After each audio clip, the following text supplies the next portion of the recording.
Morning campus, and it is a bright Tuesday morning. One last day of vlogging for me, so I thought I'd make the most of it with updating you guys on what's happening in the Prince Harry Elton John versus Daily Mail case. I just spoke to the judge's office, and what is happening at the moment, the judge has gone on to break until October the 2nd. However, I'm reliably informed that he can come back to us at any time between now and then and inform us of a decision. I have been speaking to Gavin Burrows, the private investigator involved in the case, and a lot of you guys accused him of retracting his statement, upsetting Harry, but actually Prince Harry was being made a fool of by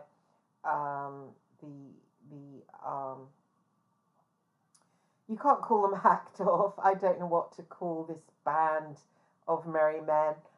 Graham Johnson, Dan Waddell, Evan Harris, Dan Evans, who are going after the Mail and getting compensation. And these people say they're doing it for free. They're not doing it for free.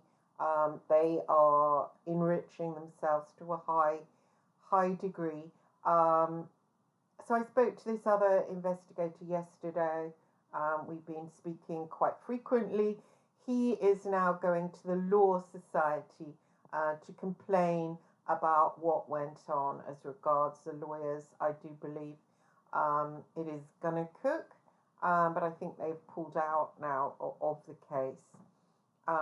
His complaints are that he was tasked by Gunnar Cook. Now, I don't know if this is true or not. This is his story, that he was tasked by Gunnar Cook to go and see if Elton John's manager could possibly have been phone hacked by his landline. So to go to the telephone junction, take a photograph of it, go through the various different scenarios of how they could have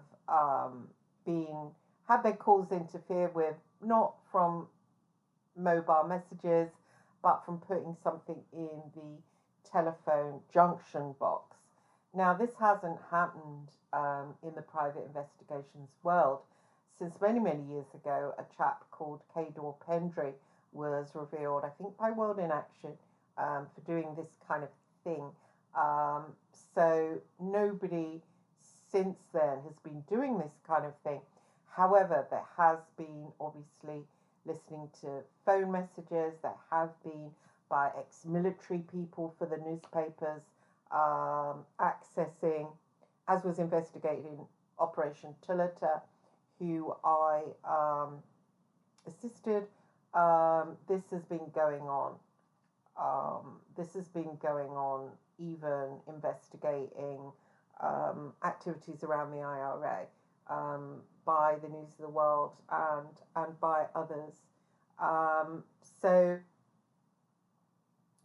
this is quite interesting. I have to add that I wasn't aware of any of the email hacking. I was interviewed by Operation Tillota, and I couldn't give them any information. I believe that it was going on. They informed me that it was going on in Belfast because I'd worked in Belfast. They were interviewing me about this, and because I had been a private investigator before I became a journalist. So this was not related to the press, that Gavin Burrows was asked by Graham Johnson and a certain law firm to go along and to do this for Elton John's manager. Now, while he was there, they also asked him to do the same for Elton John's house. So he went along, took a photograph of the junction box and wrote a report on how likely it might be for Elton John to be hacked. The whole thing was then reversed into an attack on the Daily Mail, which at this point had absolutely zero to do with it. And I do believe, well, according to Gavin Burrows, an affidavit was then made up accusing the Daily Mail and saying that Gavin was swearing that the Daily Mail had paid him, commissioned him to do this against Elton John. So this has gone forward in court with Prince Harry out front, and of course it's untrue. And this would be typical of Graham Johnson. Of course, he did the Beast of Bodmin Moor, where Rebecca Brooks asked him to go and photograph this wild beast on Bodmin Moor. He went and took a picture of a panther in a zoo. The newspaper went out, cost Murdoch a lot of money. He does tend to do these kind of really big, what can you even call them? But it's quite amusing and interesting, and it will be flushed out in court. Hopefully. But I do believe when they went forward on this attack against the Daily Mail, who were always very proper in everything they did, I have to say that because it's true. They weren't phone hacking. It was John Boyle that brought the phone hacking in, and he was refused by the Mail. I know that because he's my ex-boyfriend. He went, worked for the News of the World and worked for the Sunday Mirror, and couldn't gain access to the Mail. He then went to the Sun. And it was from all that going on, that the News of the World then said, well, we don't like our phone hacker, this guy that's invented phone hacking, working for everybody. Well, the Sunday Mirror and the Sun. So what they decided to do was, they were already speaking to his office boy who did the actual work, and so they stole him. They brought him out to dinner. They said, you come and work for us, we'll call you a member of staff. And of course this boy was a ex-footballer, didn't know much about private investigations work. So Greg Miskew and Phil Hall decided it was a good idea to play at being private detectives, and so brought in more care. Of course, what did they know about running a detective agency? What did they know about the security? What did they know about, you can't do that, you shouldn't do that, you do that, you get found out. Like anybody who'd been in the business of any repute. And they went ahead and started listening into everybody's phones. They all ended up in prison, of course. I think I was instrumental in that. I didn't mean to be, but I went off to Belfast. I was out there for about a year and a half, working for the Sunday Times, Liam Clark, and fell pregnant, decided to come home because I was risking my life out there, and thought with a baby it's not safe, came back and went to Greg Miskew and asked for work, and he said, oh, we've gone all high tech now, we don't do investigations, it's all high tech. And as an experienced investigator, I thought, hang on, there's no such thing as high tech in the private investigations world. What hell is he talking about? So I came back from having dinner with him, and over dinner he was talking to someone called Glyn a lot. So I gathered that was the high-tech private investigator. I wondered who he was, what he was doing, and so made a few calls. One of the calls I made was to John Boyle, and I said, I don't like it, John, that I, was working for the News of the World and became a journalist, and was doing think pieces where they couldn't stand up stories, advising them, was more or less a consultant. And somehow that had stopped. And I said, you, John, are obviously in my place. And P.S., what's all this high tech stuff? And he said, no, Chris, I stopped working for them ages ago. Andy Coulson had come in, the new overall editor, and kicked him out. And apparently, he told me that they owed him $250,000, and he didn't have a way of getting back this $250,000. So he threatened him, and he said, all the celebrities and politicians that you asked me to spy on, I've kept a record of that and tapes of that, and I will send them to them. You don't pay me my $250,000. John isn't someone you fuck with.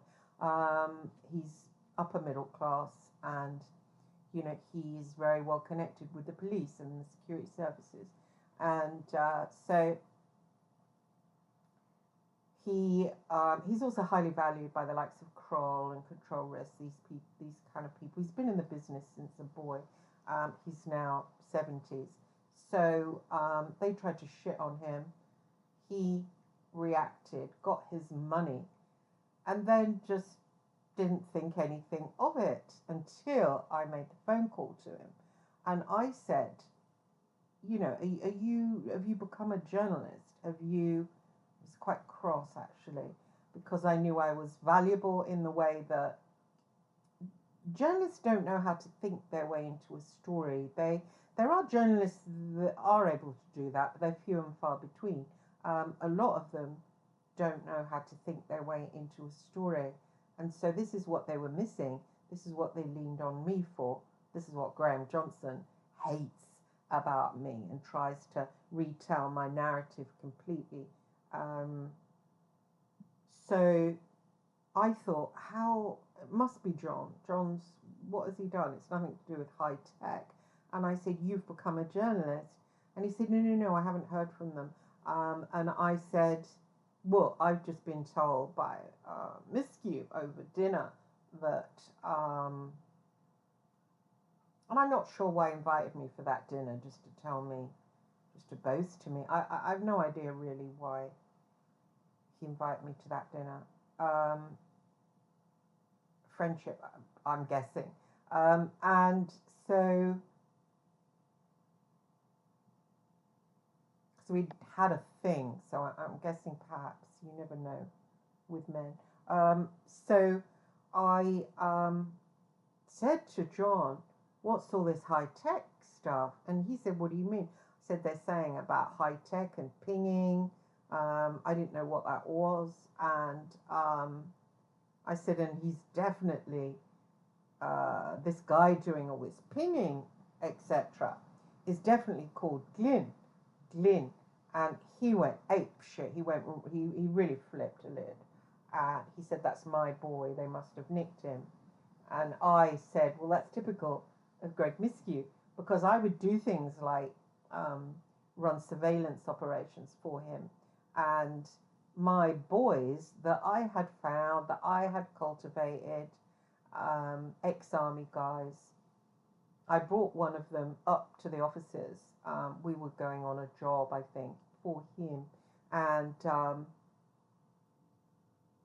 we'd gone in a little room. I'd come out, and then I'd left this guy in the corridor, gone back to ask Greg something at the news desk, and saw his business card sitting on Greg's desk, which I picked up and ripped up. I said, what the fuck? That's one of my boys. So he did that. He very much didn't like somebody standing in the way of him and someone else. And he always was on about budget and keeping things low. So this is how hacking came into Fleet Street. And John kept me informed of who he was working for. He didn't really seem to comprehend that it, firstly, it was bad. Secondly, it kind of dissolved normal asking around the houses kind of investigations that were more honest. They were honest. They were normal. I don't believe in this writing stories about celebrities. It's not. It's a non-story. So, but what happened when there was arrests made, and when Glenn Mulcair got arrested, sorry, I forgot his second name for a minute, there were all these other victims that John, because he'd been working for years and for the Sunday Mirror for many, many years, up to 2009, and the Sun up to 2009. And there are so many more victims. But this hacked off crew of Johnson and Dan Woodell, etc., don't care. They don't care because they're very leery of certain private investigators, and they're willing to put the blame on other private investigators they know aren't lawyered up. Me, for instance, I got the blame for another well-to-do private investigator called Lloyd of TDI for that Sienna Miller affair. But I'm pleased things are rolling forward. Gavin Burrows has gone to the Law Society. He's suing this particular group. And of course, we've got the Daily Mail trial to come, where he is going to be whistleblowing about this Elton John farce. So what happened? He was tasked to go and do this thing for Elton John, for somebody that knew Elton John, something to do with that. Graham Johnson then has taken it upon himself to change the report and insert the Daily Mail. I don't know for what reason, I've no idea. For what reason, I've no idea. I'm also being accused for activity around Elton John. So going back to Elton John, these statements supposedly by Gavin Burrows, but were to do with a task that Graham Johnson had given him, then got launched against the Mail. Now, I know for a fact Gavin Burrows was never employed by the Mail, ever, or the Mail on Sunday, never, ever. And he stands by that too. And so the only evidence they have is the statement that, of course, Gavin made on their behalf. But it's been asserted that it was for the Daily Mail. It's kind of funny. It's really funny, and it does match a little bit with a Graham Johnson type scheme. Nobody seems to be writing about this. I don't know why. I think it's hilarious. Somebody should do a profile on Graham, because he's quite the character, actually, quite the character. And so what's going to happen when the shit hits the fan? All the cases involving, and they're not hacked off, Graham Johnson, Evan Harris and Dan Waddell, possibly Dan Evans, I'm not sure, will be re-looked at, including Sienna Miller, will be re-looked at, will be re-examined for false evidence. I had an affidavit that I wrote out. I was told it was for a novel, not a novel, a non-fiction book, The Story of My Life. So, but it wasn't. It was to be used in a court case. And when I reread it, because I was during that time interacting with a serial killer, Kenneth Bianchi, who is based in an American prison, and he's a lawyer. Amusingly. So he was saying, keep away from Graham Johnson. You know, this doesn't sound right. What have they sent you? So you can email these guys now. It's weird, isn't it? And bizarrely, I still can't get my head around it. There's a prison app. It's called JPay. So you can email these American prisoners. You can send them documents. You can record them things. They have a little part of it where you can leave voice messages. Bizarre, isn't it? And you can have video calls. I drew the line at a video call with Kenneth Bianchi. because I had had those spiritual attacks after speaking to him, no, after visiting him. And so I said, oh, don't really want a video call. I haven't got a camera. Of course, I haven't got a bloody camera. Everyone's got a camera in their laptop. He didn't actually believe that. He said, but Chris, everyone has a camera. And I was like, no, but mine's broken. I mean, the idea of, 1 second.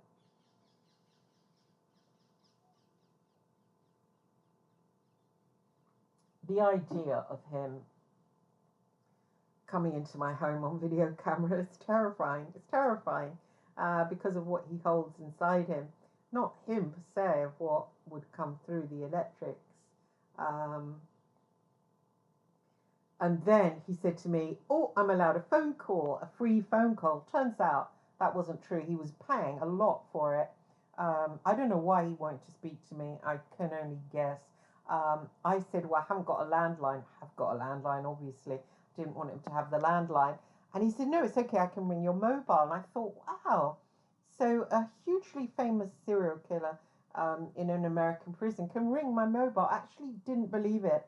But I gave him the country code, whatever, and I was sitting there thinking, I don't believe this will happen. Obviously, it's going to be expensive.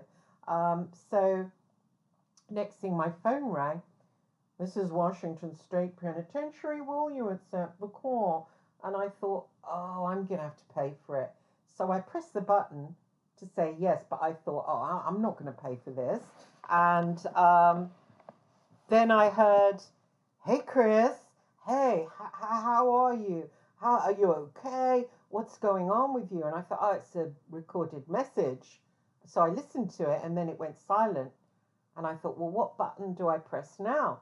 And I thought, that's weird. He sent me like a recorded message. Quite fascinating, you know, what they're allowed to do these days. And then he went, Chris?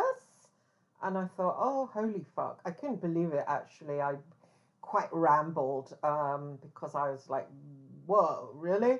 And then as soon as the phone was put down, oh man, I just got so spiritually whacked. It was really terrifying. Oh man, it was like, I've heard J.S. Garrett describe when he was interacting with the demon Belial, how he felt that he was being chopped up, his body was being chopped up, and he had to look down to see, and that's exactly what I experienced after that call. I experienced rats crawling over me, my body being chopped up. It was terrifying. Thank God I'd been working with the magician Brian Barrett, and he had given me a sigil of Shemyaza that I've been using to interact with Shemyaza. And I called on Shemyaza for protection, and it stopped like that in a second. But going back to the point of why I brought up Kenneth Bianchi, he's a lawyer. So I was sending this affidavit to Bianchi and saying, can you look through it? And he said, Chris, this isn't an affidavit. And I said, but they're calling it an affidavit. He said, but it's not one. Don't you understand that? And I didn't actually. I haven't really got a lawyer's brain. Anyway, then James Hanning sent me the affidavit to sign after he had fiddled with it, made the grammar better, whatever. And it was 70 pages. And I sent the second one to Bianchi, and he said it's been altered. Here, look here, and he'd ringed it. Yeah, they can do all that kind of shit. It's weird, isn't it? And they had added stuff that I had admitted to crime. Yeah, I was like, whoa, what? Who does that? It's like illegal. At least have a little bit of respect for the law. I mean, you know, a little bit of it. I thought it was funny, but Bianchi said, it's not funny. He said, these are people, you know, that will do anything. And I said, this is all on record. I mean, it's there. It's never going to go away. The prison have it. And I have it too, obviously. And I said, well, there's a lot of money here. There's a lot of money involved in this. Literally, these payouts that these people are getting, and they're getting kickbacks from it. They call it bonuses. It's a slice of the pie. So there's a lot of money. It's literally a million per case. I had mentioned in that affidavit 15 or so celebrities, high-powered celebrities. And they had said that I'd done all this stuff around them. And I thought it was amusing, actually. I did, because I thought it's so naughty. And I said to Bianchi, but what are they using it for? I don't understand. So they're saying, I'm saying, oh, I did this, I did that. Bullshit, did I say that? You know, it wasn't in the affidavit that I wrote, that wasn't an affidavit. And he said I should report it to the police, which I didn't. I reported it to a lawyer that I know, just for the record, to have it. One that I've been dealing with, again, quite high-powered guy, linked with the newspapers. So not, you know, some local schmucky lawyer. So sorry, it's quite funny. It's quite amusing in a way. There was this affidavit that wasn't an affidavit with me admitting loads of things that I'd actually not done, and certainly not admit to, because I hadn't done them. But they had inserted it. You're not supposed to do that. It's really naughty. And Bianchi said, you can't go and sign that. I said, what I'm going to do, I'll take all that shit out and then I'll sign that. And so he said, go to another lawyer and get them to witness it and sign every page of it to and keep a copy of it, so you've got that as protection against yourself. So I did that, and also I'd sent it to this other newspaper lawyer, so it's all there. But they have done the same, but if not worse, with this other private investigator, Gavin Burrows. They have sent him on a job with Elton John. It's quite amusing. This should be a movie. And they, oh, you go and do this. So he has gone and done this work, come back, oh, write it up, that he's written it up.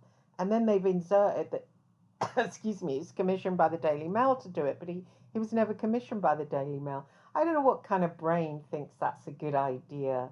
I mean, the Daily Mail is owned by Lord Rothermere, who's incredibly powerful. Who would try and fuck with someone like that, you know? Who would... I know, I'll try and fuck with the Lord. That's a really good idea. I mean, he's probably as well connected as they come. It's really weird. And there's this working class Liverpudlian who was kicked out of Fleet Street for the Beast of Bodmin Moor, has done loads of other things of that ilk, and then tries to pull a fast one with the Lord. I don't know, I wonder what's going on inside his mind. It's quite fascinating. But apparently someone that knows him well says that he gets to a point and then he will confess. So that should be interesting. But it will be really interesting if the trial goes ahead. Although Gavin Burrows doesn't want it to go ahead. He's like, no, that would be a really bad idea. But I'm like, why would it be a bad idea? Because this will be flushed out. It'd be absolutely hilarious. But he said, well, no, you go in, you just give the evidence, and then you come out. But hang on, you've got Sky TV there, you've got everyone reporting their every word. It will be highly amusing, actually. But he believes that if the judge says, no, don't go ahead, that it will be better. I don't think so. I think this deserves to be absolutely picked apart publicly, and then all the other cases that these people have been involved in examined also, because it's very Mazza Mahmood. It's very, but what people have to understand, when you get tabloid journalists, they're very into fabrication. They're very into kite flying. They're very into, I know, I'll just make it up, because they've gotten away with it while working for the tabloids. So when it comes to the courts, they kind of think, oh, it's the same thing. This is how Mazza Mahmood went down the drain. And now you've got all these tabloid hacks or ex-tabloid hacks doing this legal stuff. And, you know, they've used the same kind of brain MO that they've used when they were tabloid journalists and gotten away with it, but it's not going to wash. And they push poor Prince Harry out the front just to be made a mockery of when the shit hits the fan. I found out yesterday about this guy, Lloyd TDI, doing the Sienna Miller phone call to her GP that I have been blamed for. I'm not going to let that rest. And then Rebecca Brooks saying, "Don't worry, Lloyd, I'll keep you out of it." What the fuck? I'm not going to let that go. Um, why am I not going to let it go? Because Sienna Miller came out of court and blamed me for her abortion. Now, I was only given a phone call after that taken place, and that wasn't in a bubble. So if it's flushed out in court, there's other people, Chris Farrer, Nick Parker, Rebecca Brooks, and also all these witnesses to the fact it was Lloyd from TDI, including the Sun editor that I spoke to, and now Gavin Burrows. So 2 witnesses. I'm very angry at that. The court was lied to. Information was told to the judge. The judge was totally taken the piss out of, because apparently Graham Johnson knew about this Lloyd guy. And a payout was awarded on a lie. How is that right? I'm not going to let that rock and roll. And Sienna Miller was lied to.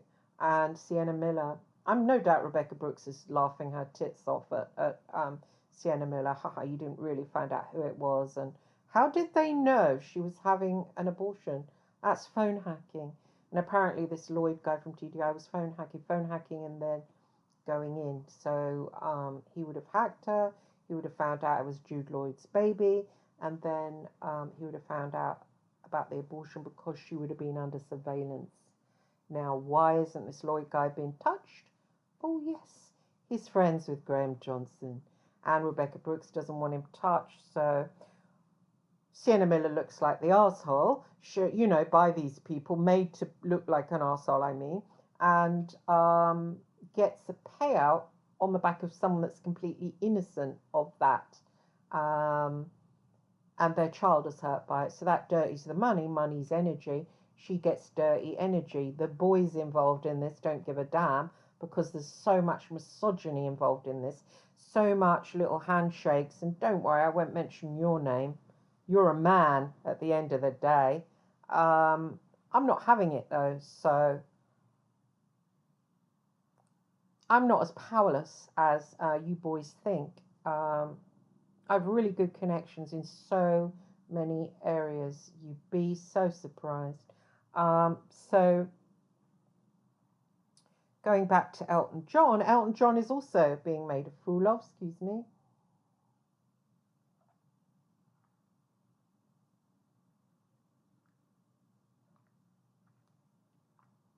Because Elton John has been told these things, and of course he will believe them. And then at the end of the day, when it's revealed to be a complete pile of nonsense, Elton John will get dirtied by that. People will be going, "Oh, you must have known, Elton John, you know? Oh, you must have known." And oh, that was a sly attack at the Daily Mail. But poor Elton John won't be aware. Why would he be aware? Because Elton John might get the payout, but these people will get a chunk of the pie. A chunk of $1 million is quite a lot of money. And especially when you're doing it in bulk, like these people are doing it in bulk. And all the time. See, the BBC is involved in this. The BBC are up to their tits in this. The BBC are on board. Now, the BBC have been name-calling me. They interrogated me until I had a nervous breakdown, trying to make me say that I was responsible for ringing this Sienna Miller's GP. I'd sat there, I'd given them stories for 3 hours, more stories in the park. Not good enough. They had to try and bust me. In the end, they did bust me because I couldn't give them what they wanted me to give them because Lloyd from TDI had done it. Do you understand? That's why I broke. So I'm a people pleaser. I couldn't people please them because somebody else had done it. And my lawyer, who's trying to sue them. Now, listen, people, if you ever have dealings with the BBC, don't. It's a little bit like going to a hospital, but when you come at them legally afterwards because they've hurt your child, like the King Edward Hospital, they slammed my child on the floor. They totally denied it. I wish at the time I'd have called the police, but you think people are going to be honest. Same with the BBC. The BBC will not own up to anything. They had to get a doctor to see if I was okay. He said she's really really destroyed by this. So then they left me out of the documentary. They caused that. They caused that. But now, when my lawyer goes to them, they ignore her letters. This is what they ignore her letters. Who does that? Who does? So this is what these people do when you come at them. So they're very on side with Graham Johnson, Dan Waddell, Evan Harris. Really on side with them. That's why the Scandalous documentary was a complete load of crap. It was just so boring. It was like watching paint dry. I couldn't believe when it was finished. I just thought, oh, thank God, what a load of nonsense. Anyone that came forward, such as Dan Evans and Glyn Mulcair, they cleverly made them look like scumbags. Cleverly done. Slyly done. I noticed it. Maybe Dan Evans didn't notice it. He should watch it again. These people are brave. Dan Evans, Glyn Mulcair are brave. Why should Glyn Mulcair? He was totally bounced. He's paid a high price. He was bounced. If I were him, I'd be screaming the name John Boyle from the rooftops. He doesn't. I don't know why. Maybe fear of Boyle, perhaps. I think probably because he's, heavy. So powerfully heavily, middle class heavy, So talking of which, my burglary. Now, my burglary was done after Evan Harris had paid me the deposit for my Riverside home, in a Riverside home, which was totally isolated. There was a woman and a little boy, me and a little boy, in this totally deserted Riverside house that Evan Harris had paid for. Second week I was there, I was burgled. Now, I have a vintage Gucci watch. I had a gold bracelet at that time. Not touched. Now, my tech was at the bottom of my bed. The jewellery was on the dressing table, so you had to pass it as you went past. Now, what self-respecting burglar doesn't pick that up, even if it's a gift for the wife? Why wouldn't you? They're magpies. I mean, it was so professional. And I have been told yesterday, in fact, I was told by Gavin Burrows he was burgled too. I said, oh my God, he was burgled too. I said, what was taken? He went, my paperwork and my tech. Yeah. This is how they're rocking and rolling. And listen, boys, and I know you're listening to me, you come anywhere near me, I have recordings, I have paperwork, mostly the recordings with somebody else miles away.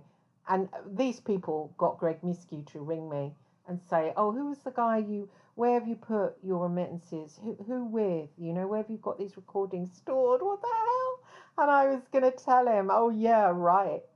So I made up this name. Actually, it is a friend of mine, a guy called Sean. I said, oh, there was Sean. And then when Graham Johnson had dinner with me in the summer with Bruce Goodison, the Sky film producer, he went, what's that guy? That guy, Sean, you dated him. What's his second name? I was like, it's so ridiculous. So presumably Sean was going to get a burgle. You can't accuse these people. They'll claim victim. Graham Johnson told the world that I had threatened and abused him. What's that? Some kind of S&M orgy or something? If I threatened a man, they would laugh at me. I'm a woman. I mean, what would you say? I'm gonna get you. I'll go get you. I'm gonna punch you. I mean, what would you say? I wouldn't even dream of it. Anyway, going back to, a threat was made to me also that I would have cocaine planted on me. Now, Gavin Burrows has said that Johnson said to him that he knows people that plants cocaine. Now, Jonathan Rees planted cocaine on somebody and did time for it, but now Jonathan Rees apparently has fallen out with these guys and now is on side with Gavin Burrows. Jonathan Rees has been accused, well, they have said that Jonathan Rees bugged a cafe for Stephen Wright of the Daily Mail. I was talking to Gavin about this yesterday. Apparently, Jonathan Rees hated Stephen Wright because Jonathan Rees blamed Stephen Wright for Daniel Morgan's murder. So this might have been a way of Jonathan getting revenge on Stephen Wright to say, oh, you commissioned me to go and tape a cafe that Doreen Lawrence used. So I haven't spoken to Jonathan Rees yet. I am going to. He remembers me. He said, oh, didn't you do the cocaine scoring for the News of the World? No, I didn't. I was asked to, but I didn't. You're asked to do criminal things by these people. But I had been a private investigator since age 16, and I knew that it's illegal, these things. You're told by them that, oh, you carry a letter in your purse to say you're a journalist. It doesn't work that way. It doesn't work that way. So I was like, fuck off. But a lot of people did do it for them, but I was too self-protective. And then Jonathan Rees apparently said I had a lot of minerals, and a lot of more minerals than any man he's ever known. So thank you, Jonathan Rees. Also, I was talking to somebody this morning about... So this thing about Jonathan Rees bugging Doreen Lawrence might possibly be his vendetta on Stephen Wright. Stephen Wright, I knew Stephen Wright. I worked for him a little bit for the Daily Mail, and he was very proper. He was really very proper. So I do feel bad that accusations are being put on him of all this illegality, because he is very straight, really straight. And it's not really right. He's worked hard in his life and done things by the book, not like everyone else on Fleet Street. And to get this fired at him is not fair, not nice. So I'm going to speak to Jonathan Rees about this, but apparently he really hates him because he blamed him for the Daniel Morgan murders.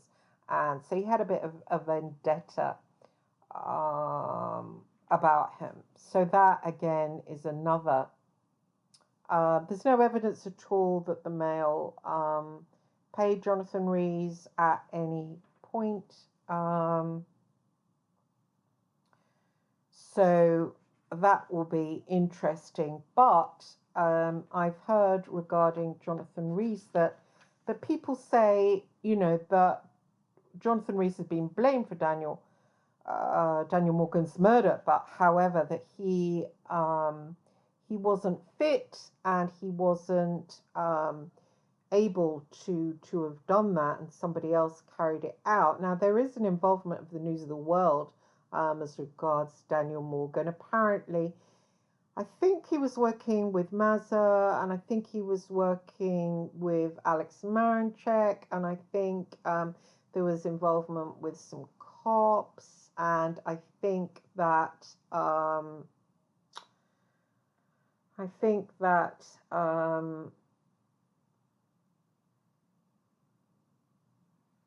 yeah, sorry, I'm just thinking of someone that recently asked me, did I have any connections at Bethnal Green Station, etc., etc.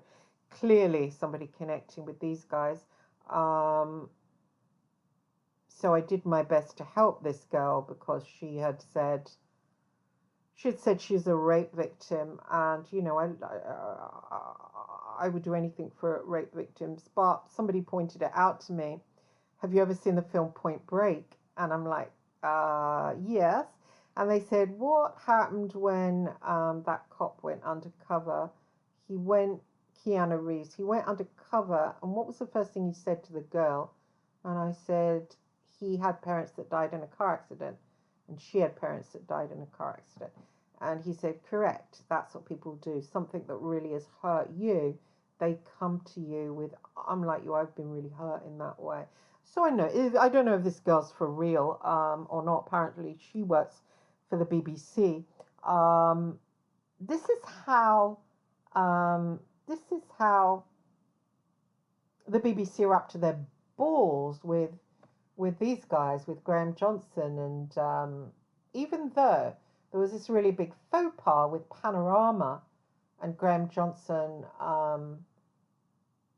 paid this kid to hold this gun, then somebody recognised the kid, even though he was masked up, called the police.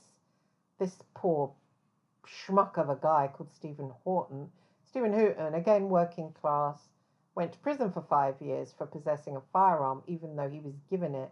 One could say given it by the BBC. Graham Johnson was an emissary of the BBC. So the relationship between Graham Johnson and the BBC goes back a long, long way. A long, long way. Why? Why are the BBC so on board with, even when they write about me, they attack me. Now, Sean Moss, I'm investigating him at the moment. Sean Moss of the BBC sent me a nasty little letter. That's not normal for the BBC. They are normally polite, even though as regards me, that abuse I suffered was horrific. That was by, I believe, a freelancer they were using. Although maybe I'm being an arsehole here. Maybe I'm being an arsehole about the BBC. Dr. Robin Bennett was a really good man. A really good man. You expect their people to be, what's the word for it when you don't take sides? But they're not news reporters anymore. They are attacking the Mail. It comes down to the Mail, because when I was interviewed by this James Newton guy, and James Hanning was there, James Newton was just really wanting to get dirt on the Mail, and when I wouldn't give, there was none to give, he then coached me, and they coached me bizarrely to say that the Mail were racist against Doreen Lawrence. And I piped up, how racist do you want me to pretend they are? Are you talking Hitler or just a bit along the line? And they went, stop. And they shut down the cameras. They said, why did you say that? I said, well, I'm trying to be helpful here, but I don't really understand what you want me to say. Anyway, they stopped the cameras, rewound the cameras to get that cut out of there. But I don't appreciate being told what to say when I'm saying it. And actually, that's not good enough. We want you to say that, they're racist. Well, come out and tell me it. Be honest, be honest. But they weren't able to be honest. So I, was trying to get some clarification. I thought we can cut it out, boys, when you're editing. Clearly, you're pounding on the Mail. So just cut it out. But they craftily, I think back now, were like, stop, and, actually rewound. And I think that's because if anybody orders to see that, that won't be on there, because they made everyone stop on the various cameras. There's 2 cameras, and rewind and cut, so it won't be there won't even be there in cuttings. So this is how they're playing. Why the BBC are on board with these people, I don't know, but it makes Graham Johnson in a hugely powerful place. And why is someone like that in a hugely powerful place? Because he's willing to do the dirty work. And then Johnson gets up there, says all the private investigators involved these are really bad people. They threatened me. Gavin Burrows threatened me. They're really bad people. But these are people who he's been dealing with. Even up to last summer, we were going out to dinner in Richmond. I had a great time. He's quite a charming host. Here, do you want another very expensive bottle of wine? And then he says, oh, these people don't deal with me. They just tell you to get lost and threaten and abuse you. Hang on, but we were partying it up together only last summer. And since then, I'd only interacted with him once. I think he asked me to write a story for him on the Real IRA, which I did, and then he said he didn't want it. Um, so I was like, hang on, I just spent a couple of days writing this. What the fuck? I was pretty pissed about that. I don't know why he did that. Then he asked me something about Zeno Goldsmith. I don't know what that was about. And so, oh, God knows what he said to him. So it's like, I bet he would say, because I know Zeno Goldsmith well, and worked for him as a private investigator in the past and been to his house.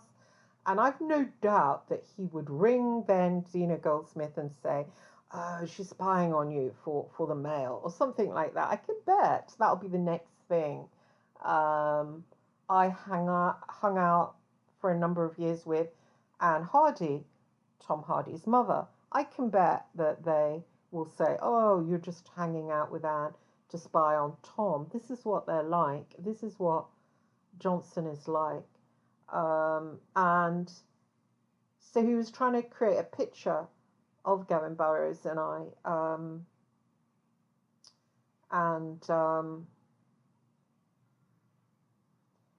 that wasn't true. That was completely untrue.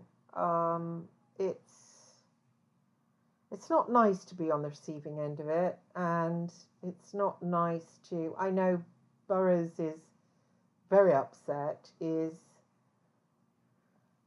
said he won't ever rest until there's justice, and so, I mean, the Mail trial, that's on hold. The judge won't make a decision until the 2nd of October when he comes back from his holiday. Wow, they get a long holiday. So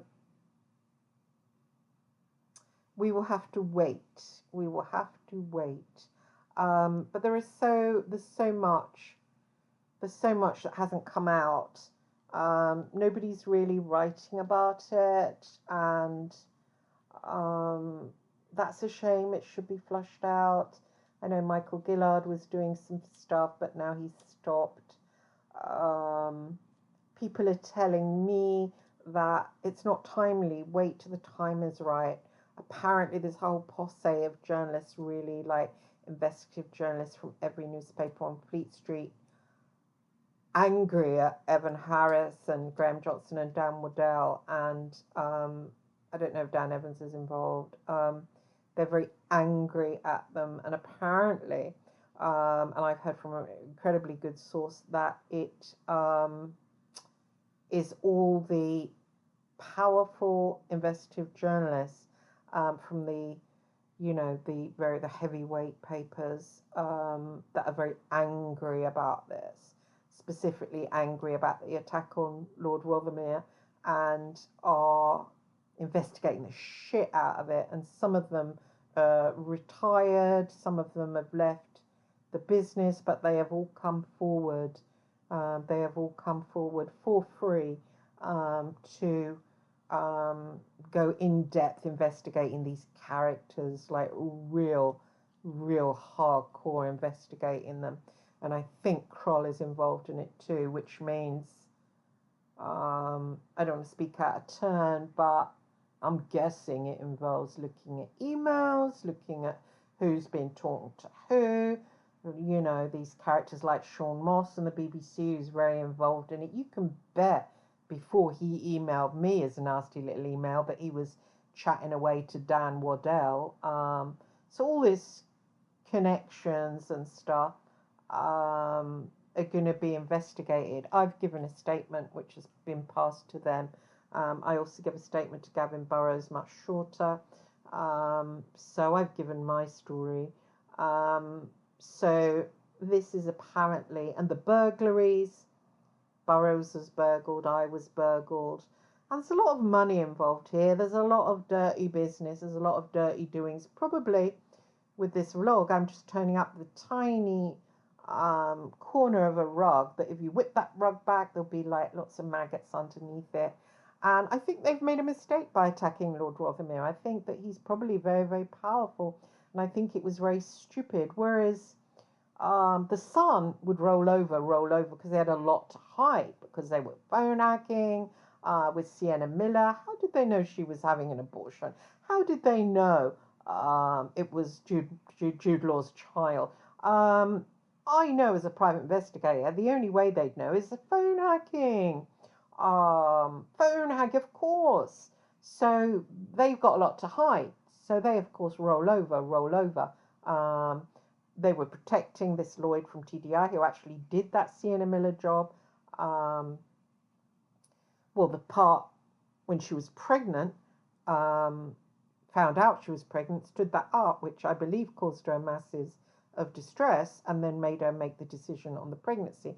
So she hasn't got justice there, and she's been made a monkey out of by Rebecca Brooks, who's probably laughing at her. Ha ha ha.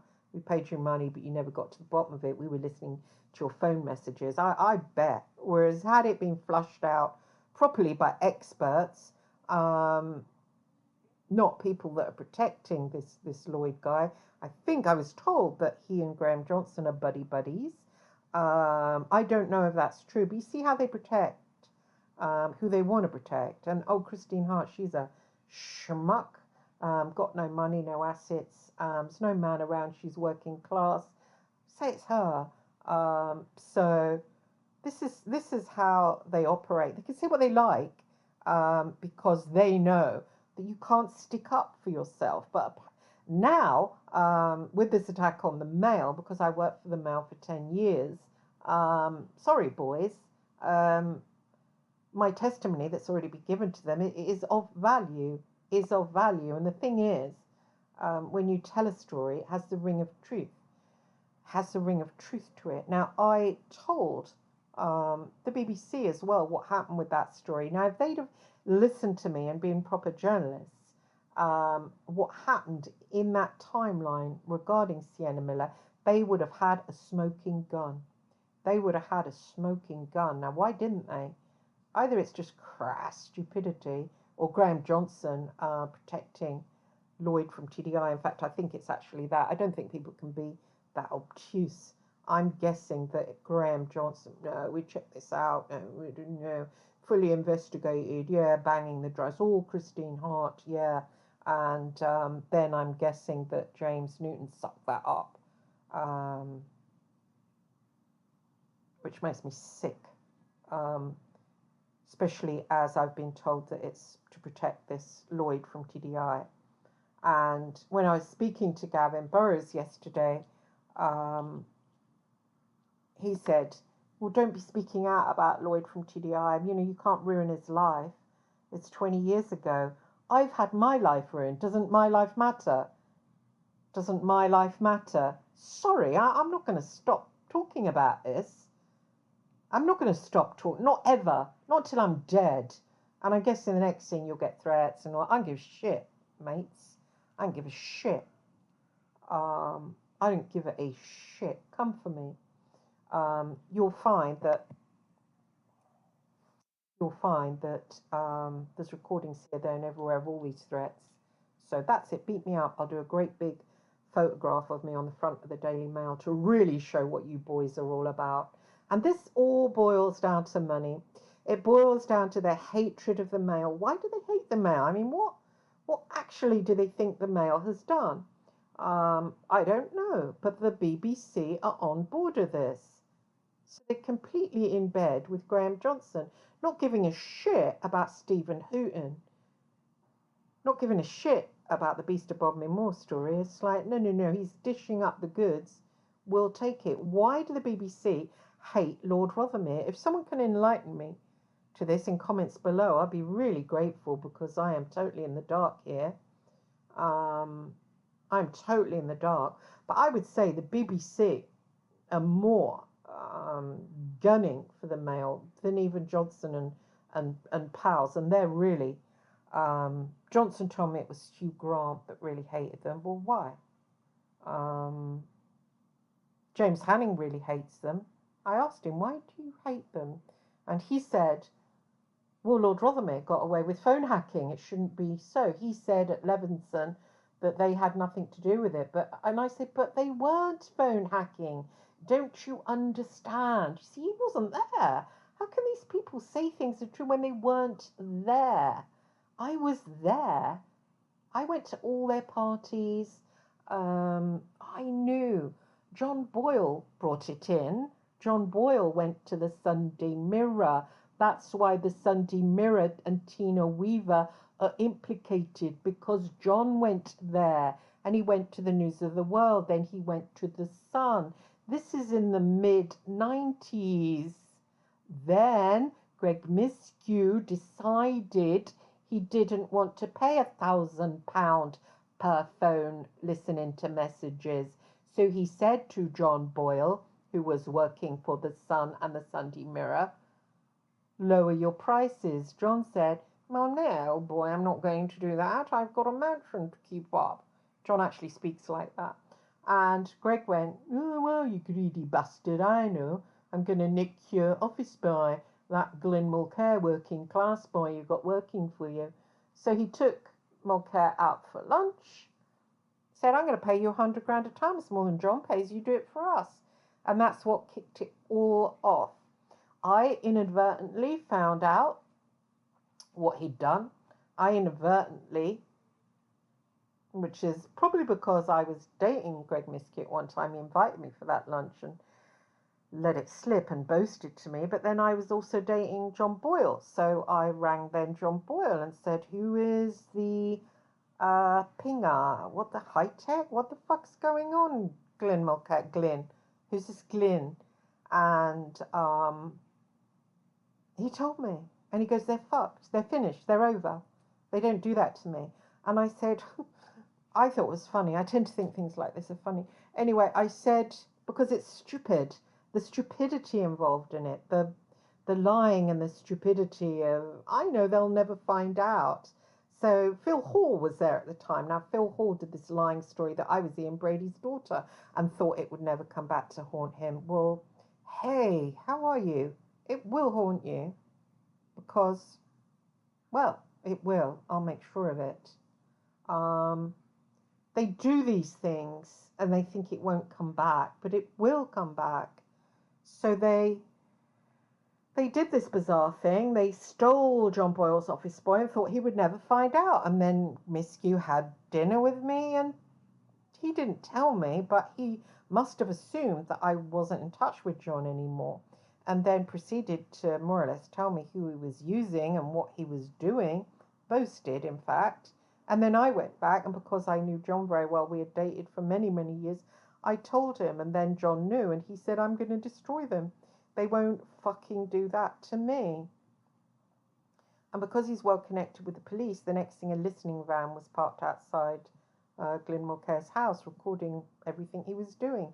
Next thing, everyone went to prison. And then bizarrely, Nick Davies claims that it was all him. I brought down the News of the World. And then bizarrely, Graham Johnson having dinner with me in the French restaurant, he says it was them. He said, we destroyed the News of the World, and we're going to take down the Daily Mail now, just destroy them in the same way. But hang on, it was John Boyle. You see, John Boyle has been left out of the picture entirely, which is really quite bizarre. This is how the public are horseshitted. They're horseshitted too. Everyone thinks, Glenn Mulcair was the phone hacker. Well, no, he wasn't. He was the office boy of the phone hacker. Yeah, the person who invented it. And he got it from his military connections, how to do that. He's very well connected. He lives in a like £10 million mansion. And he's a fascinating man. He's really good looking. He looks like a young Dirk Bogarde. He's older now, but he's still very beautiful. Drives a big old green Land Rover, a cravat. Not pretend upper middle class either, the real deal. And no journalist out there has ever written about him. It's like, what the actual fuck? I know James Hanning wrote about him in his book. Then he said he was hit with legals. He said, I expect Nick Davies will write a lot about him. Now, Nick Davies got right into him. He found out about high-class hookers. He found out about cocaine. He found out about high-ranking politicians. And I was like, totally. We were meeting for dinner, and he was running all this past me. And I was like, whoa, you've really found out a lot. He even got hold of John's office manager, Norman, and he and Norman were best mates. Now, I had nowhere to live when I started first working for John Boyle, and I didn't work for him for long because we started to have an affair, and he didn't want Anne, his wife, to find out. So he said, why don't you work for this company? So he introduced me to another company, so he could pretend to his wife that I had gone, but we carried on having a relationship for many years. And he was always hungry to find out what other agencies were up to. And he was hungry. He was just hungry. Weird, I find, for men that are very, very rich to be so hungry. But he was. And Nick Davis had all this stuff on him. And I had nowhere to live. So Norman said, come to live with me. So it was this mansion in London. It was gorgeous.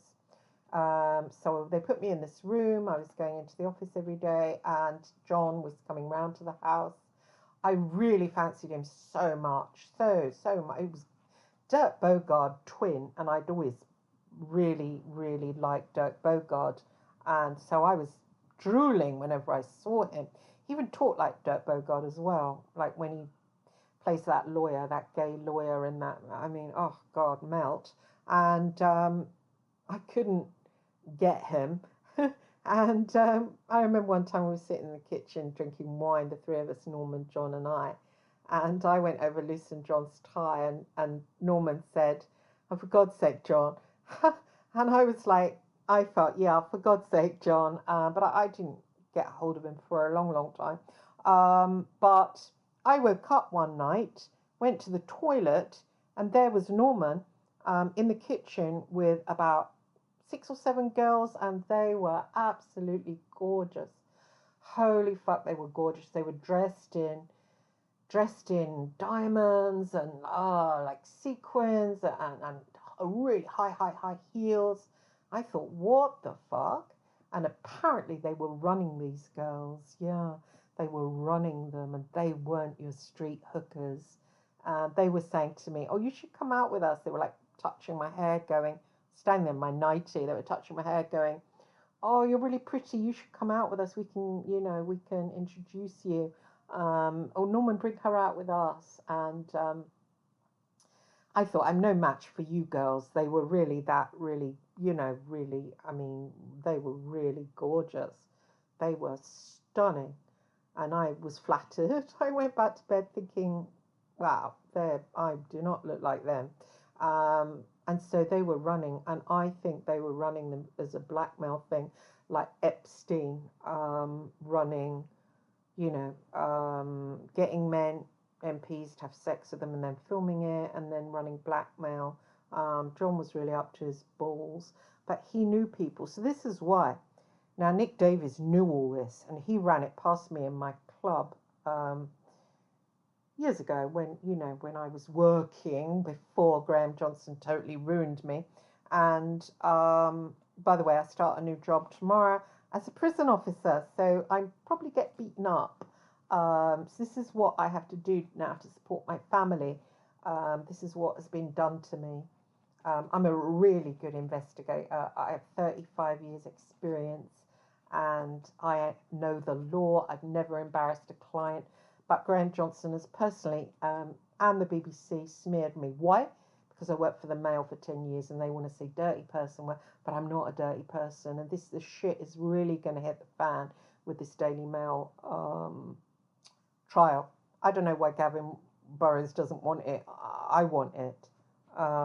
Anyway, it will be revealed anyway with this posse of investigative journalists that apparently they're really old salted people that work for the Telegraph and the Mail in the old days have come out of retirement and to attack to go on the attack against Evan Harris and all these people involved, and they will look at everything with a fine-tooth comb. I'm guessing, obviously I can't make accusations, but these boys, they won't be fucking around. Um, I've heard Crawler involved, so they will be having their WhatsApps looked at, their phone calls. They will have bank accounts ripped apart. They will have emails looked at, connections. They will be doing that. Of course, they will. These people, they're moneyed up. They're very powerful. So going back to Nick Davies from The Guardian, we met for dinner quite a lot of times. It's interesting. I had a troll recently. No, ages ago, and I was just looking at their stuff, and they were like, "Oh, I've just asked Nick Davies, have you ever met Christine?" And he says, "No." Oh, yeah, sure. we met. We met about 4 times in my club, and I have written about that in my book, Bad Journalist. He came to my house, and I've named him in my book, Bad Journalist. Well, why not? Why shouldn't I? I didn't before, but I'm not having trolls come and say, "Oh, you've never met him." I helped him a lot in my book. Then, when he had his party, I wasn't invited, so I rang him at home. I have his home phone number.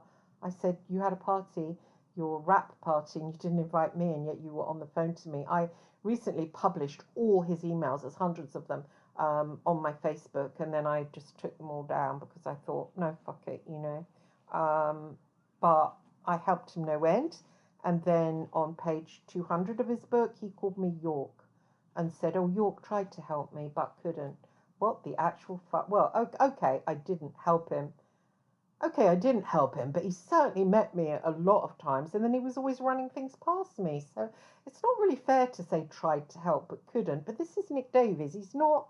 He makes out he's nice, and he's a nice looking man, and he's very soft. I don't know. I mean, the jury's out, but I tend to think he's a bit of a bitch on the quiet. I think he butters his own bread. Anyway, he knew everything about John, everything and more, even about these hookers. And I was like shocked. And I sat there and I literally knew John. Well, obviously you can't unknow a person, but I was talking to John.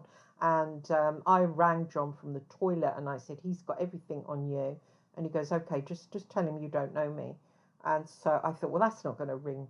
He's there. And of course he knows. So I said, "Well, I just saw John once at a party. I don't actually know him." And he goes, "Oh, come on, you work for him. And Norman knows you." And I said, "Well, I don't really remember, Nick." So actually, I didn't help him. But I was quite shocked by the amount that he knew. So anyway, I waited quite excitedly for Nick's book to come out, Hack, because I thought, holy fuck. And he's named me in the back of it as well, and all these other journalists and what they did for the press. For me, he's put human, which is true, but also journalism. He left that out, and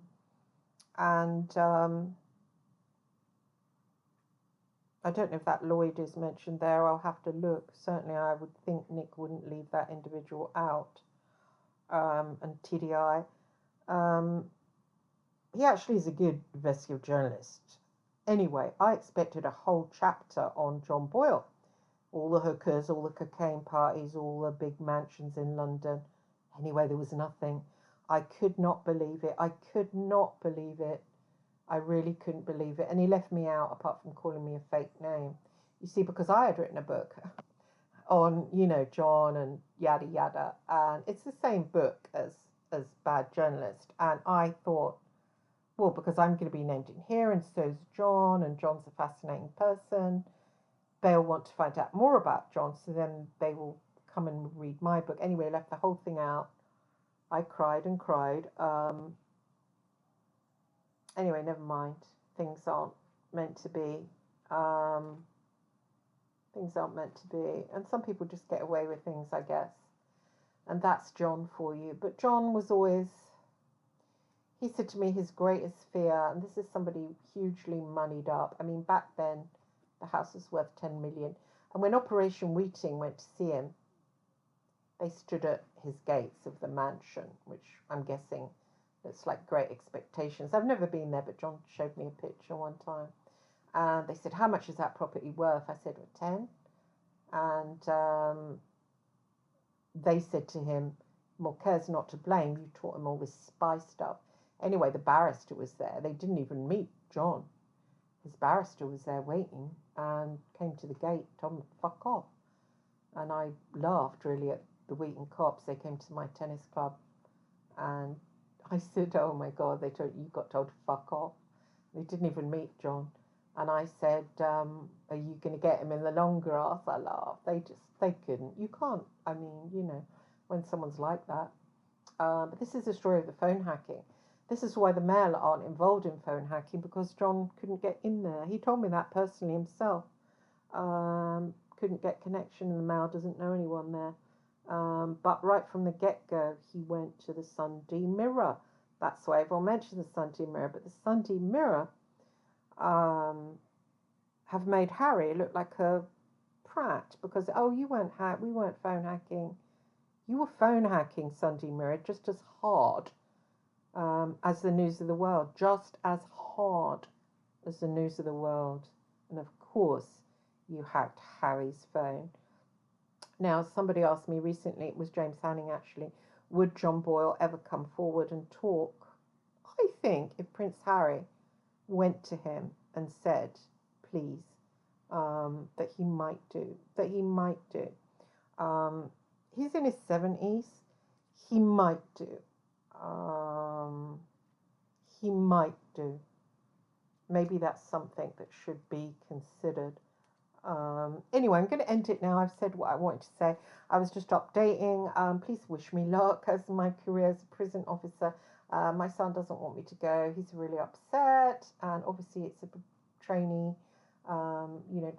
time. And